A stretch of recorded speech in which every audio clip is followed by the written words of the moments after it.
Magandang araw po sa inyong lahat. Ang tapatan ng Team Doker at Team DVRT ay nagpapatuloy dahil sa mga nabitawang salita galing sa Team DVRT.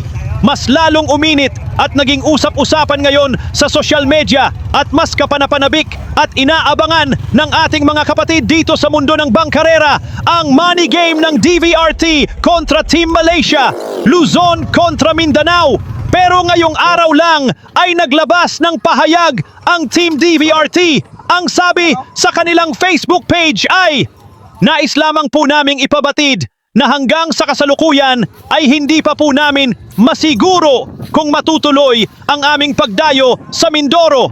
Nagdadalawang isip pa po kami dahil sa ilang hindi kanais-nais na pagbabanta na aming natanggap matapos ang laban sa Perez, Quezon.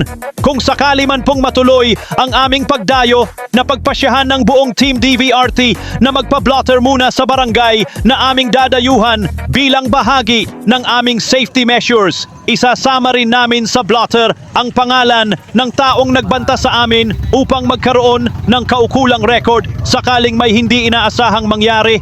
Napagkasunduan na rin ng aming team na kung kami man ay matuloy sa Mindoro, hindi na kami makikilahok sa anumang money game. Napansin namin na hindi maganda ang nagiging epekto nito pagkatapos ng mga laban at kadalasan ay nagdudulot lamang ng hindi pagkakaunawaan at tensyon. Gayunpaman, ang aming pagdayo ay para lamang sa aming pagmamahal at hilig sa karera.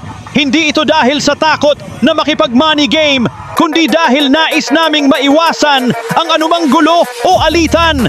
Kung may nais man pong magpustahan, maari po itong gawin ng iba. Ngunit hindi na po kasali ang Team DVRT. Maraming salamat po sa inyong pag-unawa at patuloy na suporta. Ano man po ang naging pahayag ng Team DVRT, nararapat lamang na ating igalang ang kanilang naging desisyon. Lahat tayo ay may kanya-kanyang pananaw at dahilan, ngunit mas mahalaga na mapanatili natin ang pagkakaisa, respeto at magandang samahan sa loob ng ating minamahal na sport na bangkarera.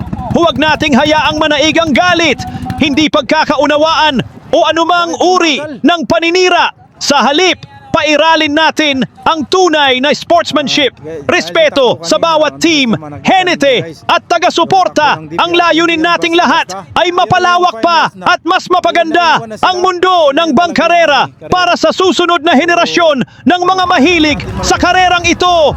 No more hate, just love, respeto sa bawat isa, suporta sa ating minamahal na sport. Mga kapatid, hanggang sa muli, maraming salamat po.